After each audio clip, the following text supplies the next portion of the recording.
सुकून जब नहार को अपने साथ लेकर जाती है तो रूही यह देख लेती है और कहती है, सुकून नहार जी को अपने साथ कहाँ ले जा रही है मुझे पता लगाना होगा।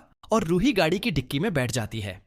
ऐसे में सुकून नहार को उसी घर में लेकर आ जाती है और गाड़ी को बीच रास्ते में रुकवा देती है। सुकून नहार से कहती है, मैं तुम्हारे लिए एक गिफ्ट लेकर आई हूं। और वह नहार के हाथ में ब्रेसलेट पहनाती है। रूही यह सब देख रही होती है और बहुत ज्यादा चौंक जाती है और सोचती है सुकून नहार के इतने करीब क्यों आ रही है। लेकिन सुकून नहार का हाथ पकड़कर घर में लेकर आ जाती है। रूही खिड़की से सब देख रही होती है और सुकून नहार से कहती है, अब हमें वह अधूरा काम पूरा करना है। नहार तुम्हें मेरी मांग भरनी होगी। सुकून नहार को मांग की डिब्बी देती है और नहार जैसे कोई आदेश मानता हुआ मांग भरने ही वाला होता है। तभी रूही नहार के हाथों से डिब्बी गिरा देती है और सुकून पर बहुत ज्यादा गुस्सा हो जाता है और कहती है, सुकून तुम नहार जी के साथ ये सब क्या कर रही हो? वो नहार जी मेरे पति हैं, तुम्हें शर्म आनी चाहिए है। लेकिन नहार रूही पर गुस्सा हो जाता है और उसे धक्का दे देता है। यह देखकर रूही के पैरों तले से जमीन निकल जाती है। लेकिन नहार कहता है, तुम्हारी हिम्मत कैसे हुई मांग की डिब्बी नीचे गिराने की? ऐसे में रूही कहती है, नहार जी आपको क्या हो गया है? आप सुकून की मांग भरने ही वाले थे। लेकिन सुकून नहार से कहती है, इसे घर से बाहर निकाल दो। ऐसे में नहार रूही का हाथ पकड़कर घर से बाहर निकाल देता है और गेट बंद कर देता है। रूही जोर जोर से गेट खटखटाती है और नहार अपने आप को रोक नहीं पाता है। वह गेट खोल देता है और रूही के पास चला जाता है।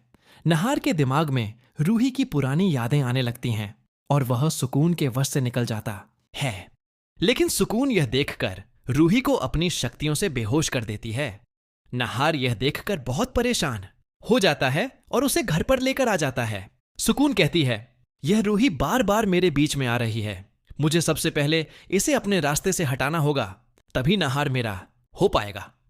जब रूही होश में आती है तो नहार से पूछती है, नहार जी आप उस घर में सुकून के साथ क्या कर रहे थे? लेकिन नहार को कुछ भी याद नहीं रहता है।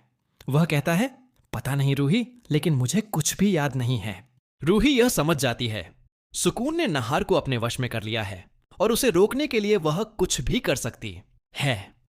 अकासा है। रूही सोचती है कि अब मुझे सच सबके सामने लाना होगा। सुकून एक आत्मा है और उसने नहार पर अपना कब्जा कर लिया है। इस बार उसे कुछ भी रोक नहीं सकता। रूही बहुत सोचती है, लेकिन नहार के लिए वह हिम्मत जुटाती है। वह सुकून का सामना करने के लिए तैयार हो जाती है।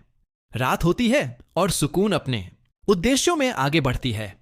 वह नहार के पास बैठती है और कहती है, अब कोई हमें अलग नहीं कर सकता, तुम्हें मेरा होना ही होगा। नहार उसकी बात सुनता है, लेकिन अंदर से उलझन में है। रूही दूर से सब देख रही होती है। वह जानती है कि अगर उसने अभी कुछ नहीं किया तो नहार हमेशा सुकून के वश में रहेगा। रूही हिम्मत करके नहार के पास जाती है और कहती है, नहार जी मुझे याद है आपको क्या करना था। लेकिन नहार को कुछ भी याद नहीं होता है। नहार डरता है और खुद को संभालने की कोशिश करता है।